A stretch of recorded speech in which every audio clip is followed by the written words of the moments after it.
recording this lecture. This lecture will be about Bhagavad Gita, chapter 3, text 42. Yeah. Yes. I hand over to you. Enjoy the lecture.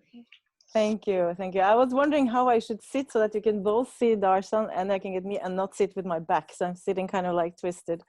So let's see. It's my first Zoom lecture. So please forgive me for any flaws I may make. Yeah, so I think we'll start off with a little short Jai Radha Madhava. And I don't know if I don't have a mridanga, but I have kartals. So let me know if the sound is too high or I need to adjust something. So. Jaya Radha Madhava Kunja Bihari Radha Madhava Kunja Bihari Gopijana Vallabha Girivaradhari Gopijana Girivaradhari Yasodanandana Vraja Jana Ranjana Sodanandana Vraja Jana Ranjana Yamuna Tira Vanachari Yamuna Tira Vanachari Jaya Radha Madhava Kunja Bihari Radha Madhava Kunja Bihari Gopijana Vallabha Girivaradhari Gopijana Girivaradhari Yasodanandana Vraja Jana Ranjana Vraja Jana Ranjana Yamuna Tira Vanachari Tira Vanachari Hare Krishna Hare Krishna Krishna Krishna Hare Hare Hare Rama Hare Rama Rama Rama Hare Hare Hare Krishna Hare Krishna Krishna Krishna Hare Hare Hare Rama Hare Rama Rama Rama Hare Hare Hare Krishna Krishna Krishna Hare Hare Hare Rama Rama Rama Hare Hare Hare Krishna Krishna Krishna Hare Hare Hare Rama Rama Rama Hare Hare Jaya Radha Madhava Radha Madhava Shri Radhe Jaya Radha Madhava Radha Madhava Shri Radhe. Well, that was strange to sing with the feedback. It was like opposite speed. Well, we will mute ourselves now, if it's okay for you. Yes. So, let me see here. Very practical to have everything on the screen here. So, let us start with some invocation. If you know it, you may follow. Let me see here. Just one thing, you can't see all of us, but we are here. So. Yes, that's okay. It's okay. It's okay.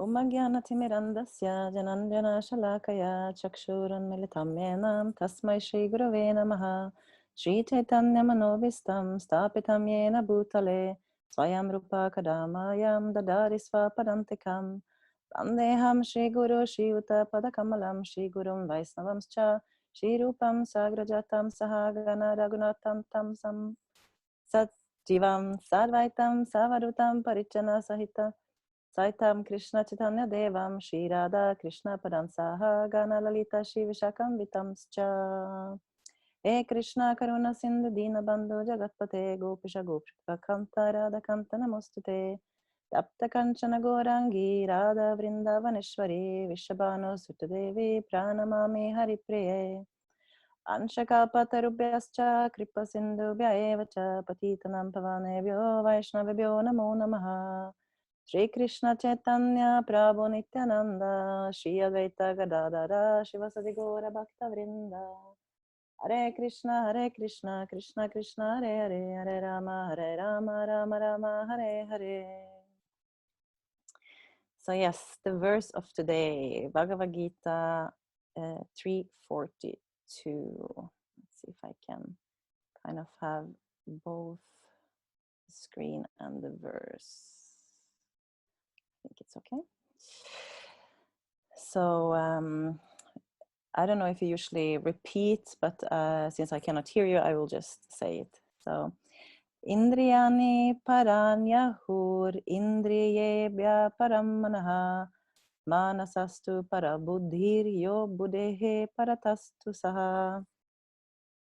And word by word is Indriyani, the senses, Parani, superior, Ahu, are said, Indriyebhaya, more than the senses, Param, superior, Manaha, the mind, Manasaha, more than the mind, two, also, Para, superior, Buddhihi, intelligence, more than Yaha, who, Buddhe, more than the intelligence, Parataha, superior, to, but, Saha, he. So the translation is, the working senses are superior to dull matter. Mind is higher than the senses. Intelligence is still higher than the mind. And he, the soul, is even higher than the intelligence. Let's see here. You can hear me properly? Great. And it's purport by Srila Prabhupada. So I'll read a little bit of the purport, and then I will speak a little bit, and then I will get back and read a little bit again. So let me find it here. We can see here in the verse actually that there's a hierarchy. So I will explain a little bit about the hierarchy of the intelligence and the mind, and then the senses, and then the body. Let's hear a little bit of the purport first. The senses are different outlets for the activities of lust. Lust is reserved within the body, but it is given vent through the senses. Therefore, the senses are superior to the body as a whole. These outlets are not in use when there is superior consciousness or Krishna consciousness. In Krishna consciousness, the soul makes direct connection with the Supreme Personality of Godhead. Therefore, the hierarchy of bodily functions, as described here, ultimately ends in the Supreme Soul. Bodily actions means the function of the senses, and stopping the senses means stopping all bodily actions. But since the mind is active, even though the body may be silent and at rest, the mind will act as it does during dreaming. But above the mind is the determination of the intelligence and above the intelligence is the soul proper. So we see here that there is a hierarchy, where we have matter, the body, and we may say, sometimes if you see a dead body, it looks like it's okay, it looks like the senses are still there, but actually, because there is no soul, there is no working senses. And the body, actually, usually sometimes we say like, it's a dead body or something, but actually the body was never alive. It's only working because there was a soul there. So, and above the body, we have the senses, who actively engage in sense objects. And they act after the mind. So between the senses and the mind, you have the sense objects. So yeah, after the senses come the mind. And the mind is the center of activity. And the mind also totally depends on the intelligence determination. So what the intelligence decide to do is what the mind will act on. And then it is the intelligence that creates determination. And it creates a determination for the mind to act. For example, let's say that you, let's take for example a bodybuilder like Arnold Schwarzenegger or some other bodybuilder. That to become a bodybuilder, you have to have a very strong determination. You have to believe that this is the right thing to do. This is what you're gonna do, and then your mind follows the determination of your intellect, and then your body follows, and then the senses follows. So it's a hierarchy. But it also is valid when you come to, let's say, if you want to do some kind of business, if you want to study for an exam, you need to have the right intelligence, so that the mind and the senses and the body will follow. And then above the intelligence, we have the soul.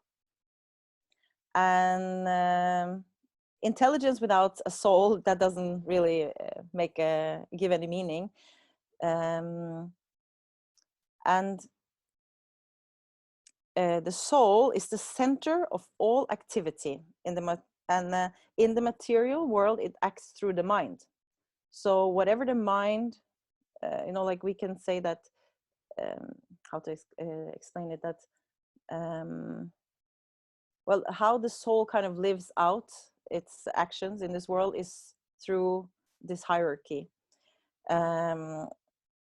So whatever the mind is acting on is what the soul and the intellect, and then the mind, and it goes all in the hierarchy. And but the thing is that today we are all, well, most of us are identifying wrongly, because we are identifying with the false ego. And that's because we have, through our upbringing, we are identifying with the false ego, and that is that we have the wrong intelligence, because our mind and the senses have been polluted by everything since we started, from small age. I can see my daughter, she's in the next room here behind, and I can see like how I'm trying to like put like the seeds of Krishna consciousness into her mind, so that she will have the intellect to make choices later on in life. Because I can see, I work as a school teacher, and I see how the kids, the teenager, how they're acting, and it really scares me. Like as a mother, it really scares me, and I'm scared that she will grow up in this. I'm sure it's the same in Germany.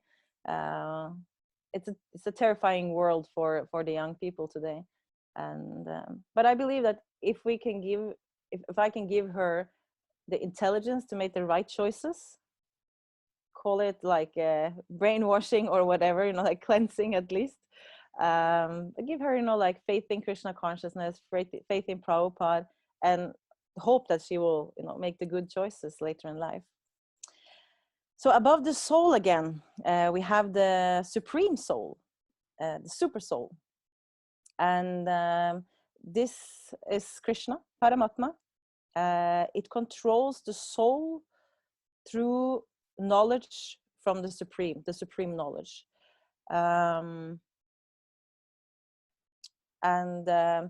Then through this knowledge, the soul is acting, and then the intelligence is making determinations, and then the mind is making choices, and then that order the senses, and then one can actually fully spiritualize one's existence. Okay, let's see here a little bit more in the purport. I find it quite interesting when one sees, I was a little bit scared when Lekashavanti Mataji asked me to speak on this verse, because I like to speak about very practical themes.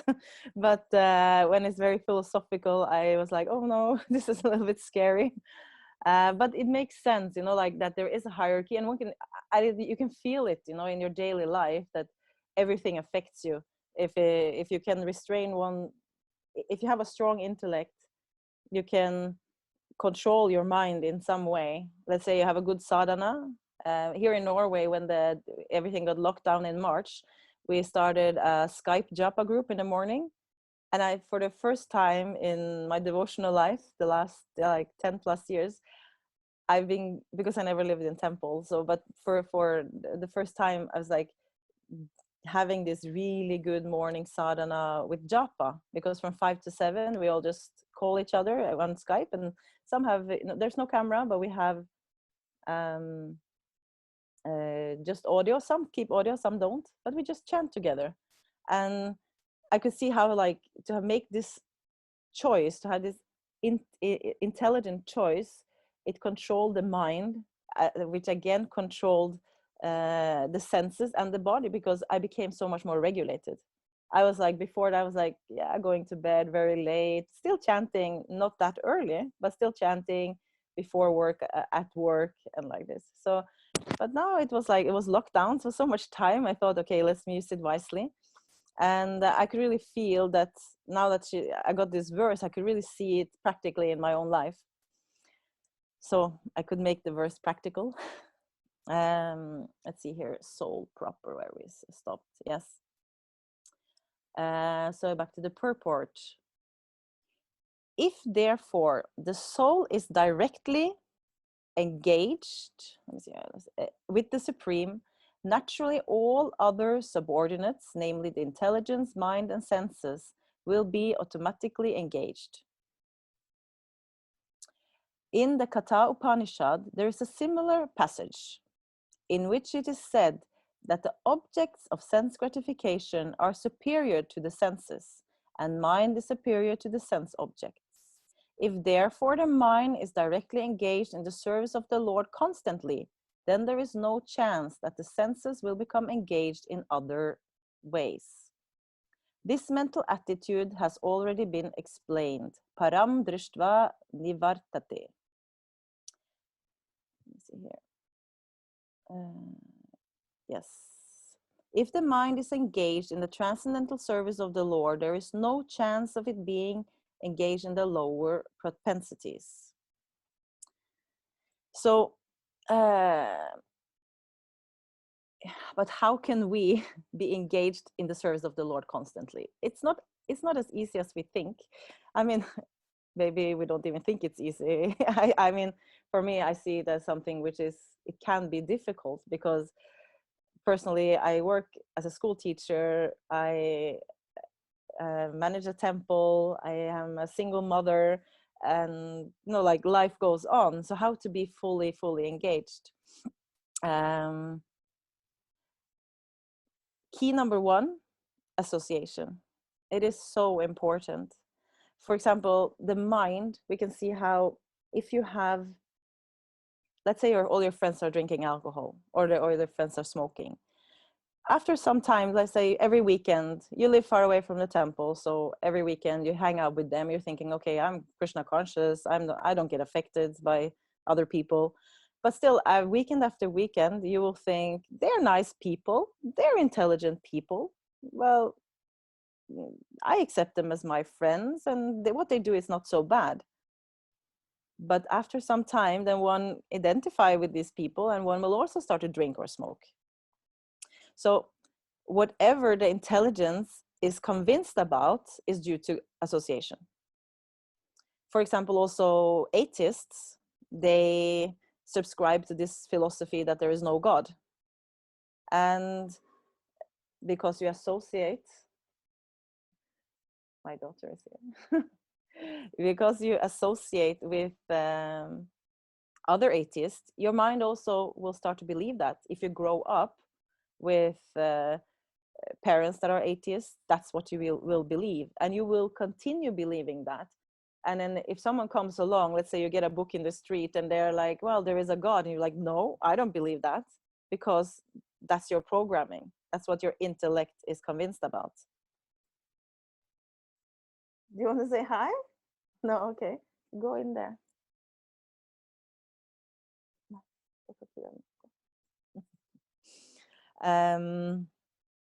So Krishna says in Bhagavad Gita 15:15 that, let me find the verse here. He says that I am seated in everyone's heart, and from me comes remembrance, knowledge, and forgetfulness. By all the Vedas, I am to be known. Indeed, I am the compiler of Vedanta, and I'm the knower of the Vedas.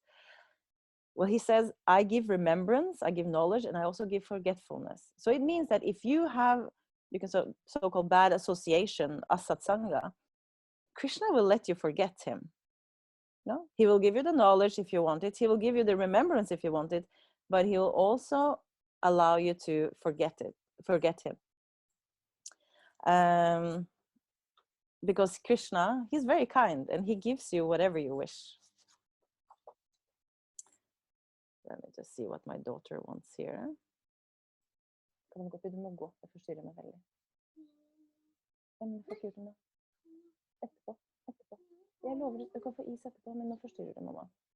Sorry.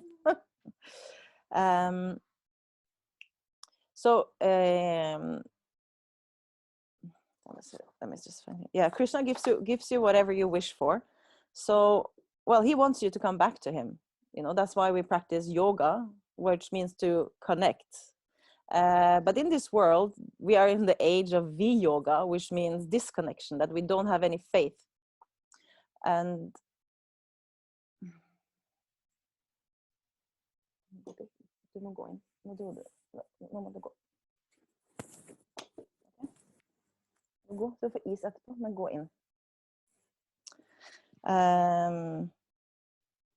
yes, so in the 18th chapter of Bhagavad Gita, Krishna speaks about this. He says that, O son of Pritha, that determination which is unbreakable, which is sustained with steadfastness by yoga practice, and which does control the activities of the mind, life, and senses, is determination of the mode of goodness. So Krishna says here that if you practice steadfastness, if you connect yourself to me, that will control the activities of your mind and your life and the senses. And that's in the mode of goodness. And one can say that material intelligence is like a prostitute. Because instead of being fixed on the Lord, it deviates. Okay, the mind is attached to material. The intelligence is material. So we're like, we're not thinking of Krishna. We're a little bit like prostitutes. But let me see, what's this verse here? In this verse, in 1833, there's this word in Sanskrit which is called Sanskrit, avyabhicharinya. It means without any break, and that means that you're very chaste. That you're a chaste. For example, you say you have a chaste wife, and if you are, that's avibhichariya, but bicharinya, chaste. And if you have vyabhichari, that means that you are with break, that you're not following, that you are what you can say like a prostitute. So a man, if he wants to be strong in chase, you can say, if a man follows his path, he is a brahmacharini, then he's a grihasta, and then he can take sannyas, and that will give him like yogic power. But a woman, she can be avya bicharini, which means he's a brahmachari, she's a it's a difficult word, avya bicharini. That means she's chaste. And if you're chaste to Krishna, that will give you the same power as a man will get in the yogic, following like yogic system. Because we are all females, you know, Krishna is the original male and we are all females, so we should also be chaste to him. And that will keep us, which says in this verse, will keep us in the mode of goodness. But we are not. We are following so many things. We have an unchaste intelligence. We have so many desires. I mean, I can only speak of myself. I can see it whenever I travel to India. It's like, oh, this sari, that sari. The mind is just uncontrolled. You know, you wanted to go shopping and this and like, oh, but it's spiritual. But actually, it's just the mind which is uncontrolled, right? So it is this prostitution of mind we have. It's a sign of, it's an effect of ignorance, because we live in ignorance, because we have weak intelligence from childhood. But this, how we can turn it around so that we are chaste, is by strengthening our intelligence. So basically everyone believes what they want. We believe what we've been put into our mind. Let's say that you're, to make a living, you steal. And it's okay to steal because all your friends are stealing. And that it makes you start believing it, you know, until maybe one day you get caught and then you realize it was a stupid thing to do. But we believe what we want. Everyone believes what they want.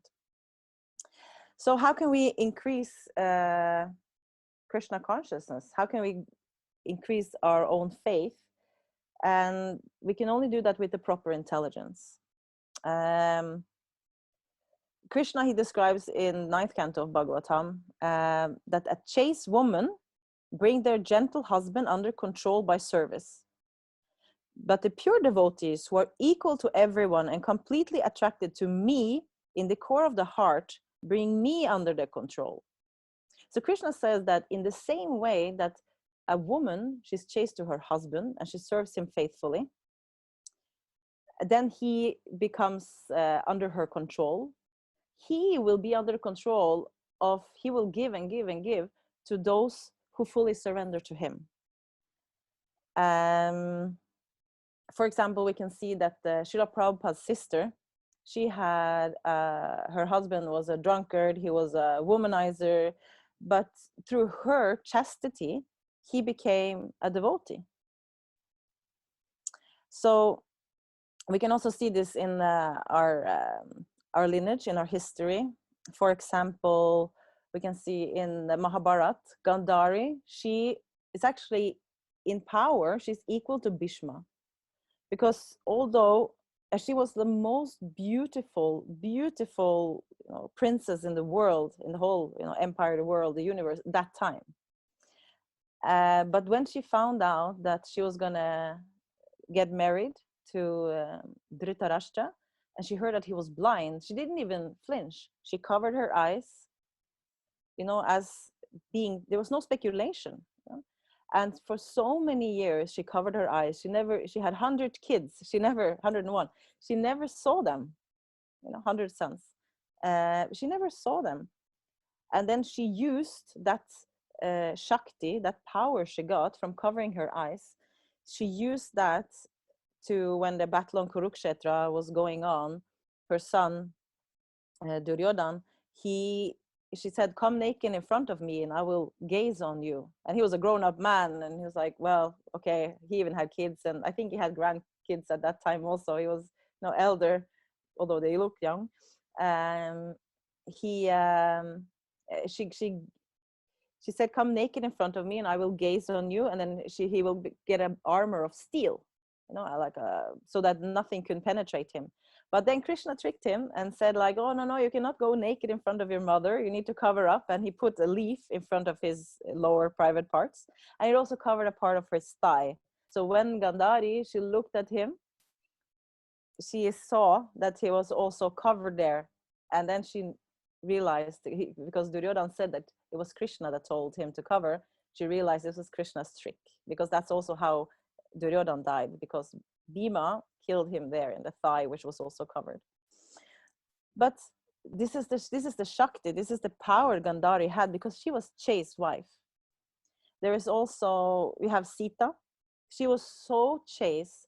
She was always reciting Ram's name. She was so pure, she could even go into the fire. And fire is the purest thing we have, you know, Agni.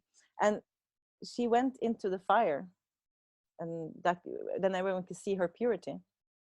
There's also a story about the wife of a Brahmana. It's from Chaitanya Charitamrita in Antya Lila 2057. And it says, it's a short story. I'll read a little bit from the purport. The wife of a Brahmana suffering from leprosy. So there was a wife, and she had a husband, a Brahmana, who was suffering from leprosy. That's a skin disease. And she manifested herself at the topmost of all chaste women by serving a prostitute to satisfy her husband. She thus stopped the movement of the sun, brought her dead husband back to life, and satisfied the three principal demigods, Brahma, Vishnu, and Maheshwara. So the story short comes here. In Aditya Purana, Markandeya Purana, and Padma Purana tell about a Brahmana who was suffering from leprosy, but had a very chaste and faithful wife. He desired to enjoy the company of a prostitute, and therefore his wife went to her and became her maid servant, just to draw her attention for his service. I mean, this is she's on a very high level, you know, like your husband, he has leprosy, and he wants to go with a prostitute, and you're not stopping him, but you actually go there, you know, for him. And when the prostitute, she agreed to associate with him, the wife brought her to the leprotic husband. When that leper, the sinful son of a Brahmana, saw the chastity of his wife, he finally abandoned his sinful intentions. While coming home, however, he touched the body of Markandeya Rishi, who thus cursed him to die at sunrise. But because of her chastity, that woman was very powerful. Therefore, when she heard about the curse, she vowed to stop the sunrise. I mean, the sun is ruled, everything is ruled by Krishna. How can she do that? But because of her strong determination to serve her husband, the three deities, namely Brahma, Vishnu, and Maheshwara, they were very happy, and they gave her the benediction that their husband will be cured and brought back to life. And this example is given herein to emphasize that a devotee should engage himself exclusively in the satisfaction of Krishna without personal motives. That will make his life successful. So the main point is that we can get this Krishna is the Purusha, the eternal, the only man, and we are all the female, and we are the Prakriti. Then we have to be chaste to Krishna. Then our intelligence has to be fully pointed to Krishna. And that means intelligence and the mind and the senses and the body, then everything will follow. But, you know, to have this full time, that can be a little bit difficult, you know. Even I heard brahmacharis that say, you know, I had one godbrother who was studying in Mayapur under Bhaktivendanta Swami, and it's very, very strict, you know, it's like 12-year program. And he said just to keep himself sane, because there was so much pressure, just to keep himself sane, once a week he'll watch a movie, or else he'll go crazy, you know, like you just have to have some little enjoyment, you know, for the mind. So, but the thing is that if we're not able to go all in, if we're not able to give our chastity to Krishna, Krishna will keep on giving us moments of purification. We will meet struggles. We will, Krishna will test us. He will give us all reasons to leave. It will give us more purification. but we still have to try. It's an ongoing process, and we cannot just, like when Krishna tests us, we need to see it as Krishna's testing us. It's not that the world is against us or anything. It's just like, okay, Krishna, he wants to see how faithful am I, how chaste am I to him. Krishna says in 6th chapter of Bhagavad Gita, he says that one who sees me everywhere and sees everything in me, I am never lost, nor is he never lost to me. So again and again, there's so many verses in Bhagavad Gita where Krishna says this, that just surrender unto me, engage your senses, engage your body, engage your mind, engage your intelligence, surrender to me. And he also says in, so we have this verse where he says that determination, the mode of goodness. In the next verse, he also speaks about that you can have you can have sense gratification in the mode of passion. He says that also. Also, he says that you can have sense gratification in the, like in the mode of darkness or tamasic. It says that determination that cannot go beyond dreaming, fearfulness, lamentation, moroseness, and illusion, that is unintelligent determination. It's in the mode of darkness. And it means like too much sleeping, that you're dreaming too much, you have too much pride over material objects, etc. Then your senses, your mind, everything goes there. Let me see here. Let me read a little bit of the purport, so I don't miss out the purport. Where did we come? Yes. I just see here. Yes. In the Kata, I'm back in the purport. In the Kata Upanishad, the soul has been described as Mahan, the great. Therefore, the soul is above all, namely the sense objects, the senses, the mind, and the intelligence. Therefore, directly understanding the constitutional position of the soul is the solution of the whole problem.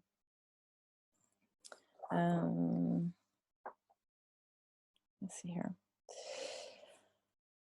With intelligence, still in the purport, with intelligence, one has to seek out the constitutional position of the soul and then engage the mind always in Krishna consciousness, to be chaste to Krishna. That solves the whole problem. A neophyte spiritualist is generally advised to keep aloof from the object of the senses. Let's say, like, okay, if you have, if you're very attached to drinking coffee, okay, just stay away from coffee. If you're very attached to drinking beer, stay away from bars. Like this is is like basic. But aside from that, one has to strengthen the mind by use of intelligence.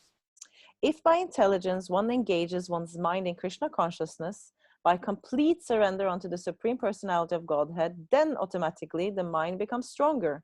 And even though the senses are very strong, like serpents, they will be no more effective than serpents with broken fangs. So even though our senses are really, really, really strong, if we have full faith and full surrender to Krishna, it will be like serpents, like snakes, but the fangs, their teeth, the poison, is taken away. So we are not, we can, if we have full faith in Krishna, full surrender, we can be in those situations without being affected. But even though the soul is the master of intelligence and mind, and the senses also still, unless it is strengthened by association with Krishna and Krishna consciousness, there is every chance for falling down due to the agitated mind. So everything that we hear in this world is an advertisement.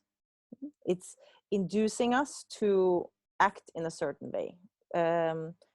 Be it advertisement on billboards or TV or whatever, you are on Facebook, you scroll down Instagram, and there's something, and it's in our mind. I mean, how many hasn't I mean, it's not just what we see, it's also what we smell. Sometimes if I come up, it's like, oh, I smell something, and it's a memory. Let's say I have this incense, which is called Blue Lotus. I buy it in Vrindavan. It's really, really wonderful. And whenever I smell it, I go back 10, 11, 12 years in time when I first smelled it, as it was my first harmonium teacher. He had that in his room. So it was like the senses are so strong. And then think about all the samskars, all the things, all the memories we have from our childhood, you know, all these nonsense movies we watched, all, yeah, for example, let's say you go to the cinema and you watch a horror movie. And then when you go out of the cinema, you're like, even when you're still inside the hall, you're kind of like, the movie's finished, but you're still scared because your body, your senses, everything got so affected. And you're looking around, okay, is it safe? And you're coming out, and maybe you're walking home, you know, taking the tram or the bus or whatever, train, and you're still scared because it affected your senses so much. So we should always consider how long time we are affected by every input we have.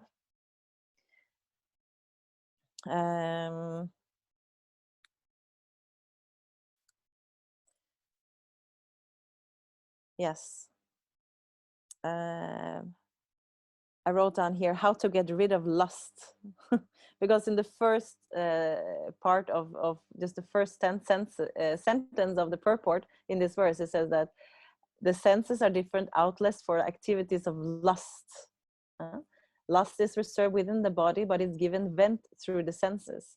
And how can we really get rid of lust? You know, the only thing is engagement, because lust is a little bit like, say that you have a dry desert and there's like one drop of hot water or one drop of water and it goes into the desert. It doesn't really help anything. So if you keep feeding the senses, it still wants more. You know, Srila Prabhupada said that sex life is like an itch. You know, the more you scratch more. It's like if you're itching somewhere, it just itch more and more and more, like a mosquito bite. The same with sex desire, the same with lust. So to get over it, there has to be some kind of taste, you know? The higher taste. Prabhupada had, like, they had these flyers back in the days. Prabhupada says like, what does it say? It's like, stay high forever, because they wanted to be happy. They wanted to be high. You know, the hippies were intoxicating a lot. So they said like, stay high forever. And it was the higher taste. There's a cooking book called The Higher Taste. And it is always like that. If there's something you want to, let's say I really liked, before I used to like to go to bed late. I like to wake up early also, but the mathematics doesn't really, they don't really work together. You know, it's too little sleep. So through this chanting in the morning and feeling responsibility to open that Skype call, I got the taste. So it's like I got the taste, I got the intelligence that was controlling the mind, and then the senses, and then the body again. It really struck me, you know, that the taste has to be there for anything we want in life, that we want to conquer, we want to get taste for anything in Krishna consciousness. It cannot be just dry speculative philosophy. It needs to be some feeling there.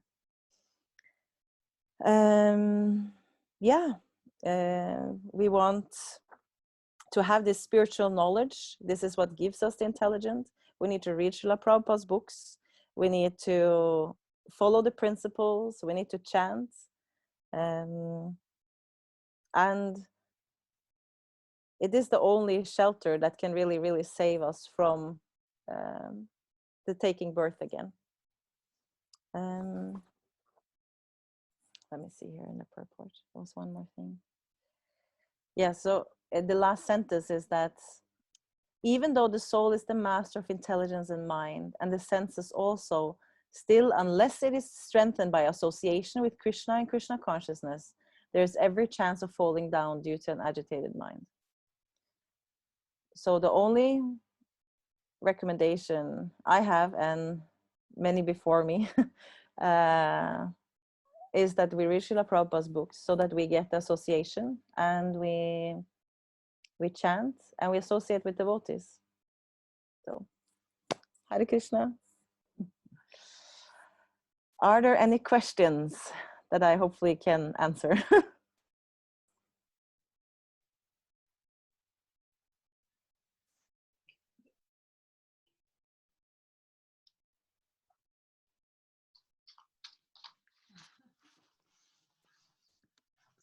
So if anyone has a question, they can just unmute themselves. There's not so many participants I see. Just besides you and us, there is only one person, and maybe that person, Keshav Sachdeva, has a question. If not, maybe someone from our live audience has a question. If that should be the case, then the person would have to come forward and can ask the question. I don't think that's the case. I guess I will ask a question then. Yes. So the question is, if there's like, maybe I understand it in a different way, but if there's like, if you talk about Krishna and he wants that we get to learn, we get towards him, that we think about him, all our activities should be about him. And like, if I personally want something from someone and he says, okay, I want to give you, then I would accept it and not start to test him, so that I can check if he really wants to give it to me or not. And if you see from Krishna's perspective, he wants us to become devotees, but then when we become devotees, he starts testing us so vigorously. Like, for me personally, I feel like there are some days when I feel like I am very much attracted towards Krishna, and I want to put my activities for him. And the other days, I kind of doubt him, that is he there, because I cannot see him, feel him, and so on. So why would he do those tests if he actually wants us to come towards him? Oh, wow. Well, there's this saying, I don't know where it comes from, it's like, whatever, I don't remember. It's like, you're not given more than you can grasp, or like you're not given challenge. God doesn't give you any challenges that you cannot deal with, right? So because we come into this world, we have this, this mirror of the heart with full of anarthas. We need to purify us and purify us and purify us. And this desire that we don't want to be, like some days in like, oh, I don't want to chant today, or oh, I don't want to do my service today, or I don't feel like, like being a devotee today. So it is a test, because when you're able to make that choice, that you are actually going for it, that strengthens your faith in Krishna. And those tests will be less and less and less. I mean, Prabhupada also said that they asked him, like, what is the effect of chanting? Well, it's more chanting. And I remember I joined in Copenhagen, and in my early days there, when I was chanting like 4 rounds, and then I felt, before I became a devotee, I was doing a lot of New Age meditations and chakra meditation. Mind became so quiet, peaceful. But when I started chanting japa, the mind became so active. And I went to the temple president, the brahmachari, and I was like, what is happening? Like, I should stop chanting because my mind is so active now. It doesn't make sense. And he said, okay, so what's your profession? I said, I'm a school teacher. He said, so how long did you have to study? I was like, 4 years. And before that, well, I went 3 years in gymnasium. And before that, 10 years in primary, secondary school. So, okay, so basically you studied like 17 years to become qualified as a teacher. So now you can teach. And you think that after a few months, you're qualified to have taste for the name, and also that your mind will be stilled. And I was like, aha, you know, okay, I have to practice for a longer time. It was my realization from his comment. So some days when everything is flowing in Krishna consciousness, we're like super inspired. Oh, like I read like a whole chapter of Bhagavad Gita, and it's like, I'm so happy. It's easy, you know, and we don't think about that it's not going to be easy. But those down periods or those down days, if you're able to see it, that that's just stepping stones towards that time and everything will be better, that it is a test from Krishna, but it's not testing if we will leave, it's more testing if we will stay. I don't know if that was helpful. Was there some reflection? Yeah, that makes sense. I also understood quite well what you mean. But do you think that you, I guess, have been practicing Krishna consciousness for some time now? Do you now feel like you have some changes in yourself as compared to the beginning? Like, are you so-called tested less now, or what kind of change do you feel in yourself now? Well, I'm a mother. That's a big test in itself. I don't know if there's a less test. I mean, what was difficult in the beginning was maybe this part about choosing association. You know, like I still had a lot of attachment to the people I was studying with, and they were going. I mean, in Denmark, everyone smoke, you know, joints and stuff like that. I was still attached to those friends, and I wanted to be in their association. But after practice, after I got more attached to the devotees and more attached to coming to the temple, that I mean, that challenge, that trigger became less. So you can say like this was back in 2007, 2008. So I mean, I don't have any desires to hang out with people like that anymore. So that became like nullified. So you can say like it becomes easier to be a devotee, to live a devotional lifestyle. It becomes much easier because I kind of took away a lot of association. I still go to work and there is a lot of association there, but when there is a break, you know, like the teacher's break, lunch break, whatever, I usually just sit in the classroom alone. I send the kids out and I just sit there alone because I'm a little bit unsocial, but it's not so interesting, you know, to sit about what the teacher hear and see what they're eating, for example. It's not so interesting. So I choose, you know. So the faith is stronger, I would say, after years of practice.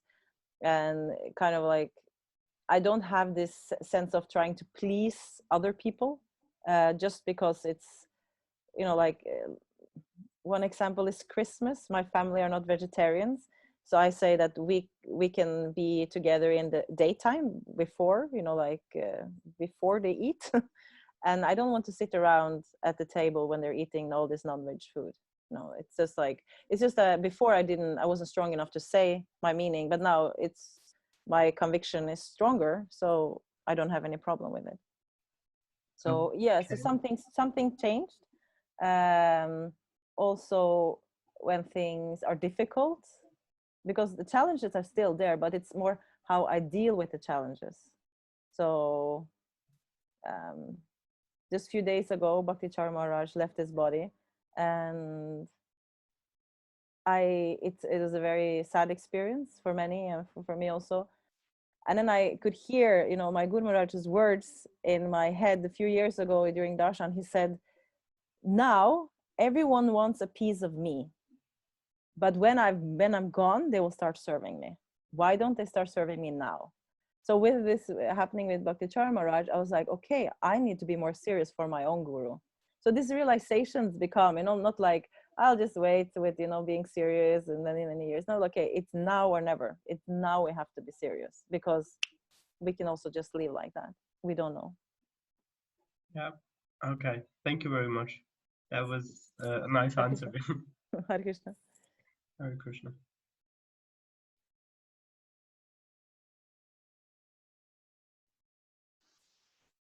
So if there is no other question, There is no question from the audience. So that means we have come to a somewhat natural end of the lecture. Thank you very much, Sanatani. Thank you so much.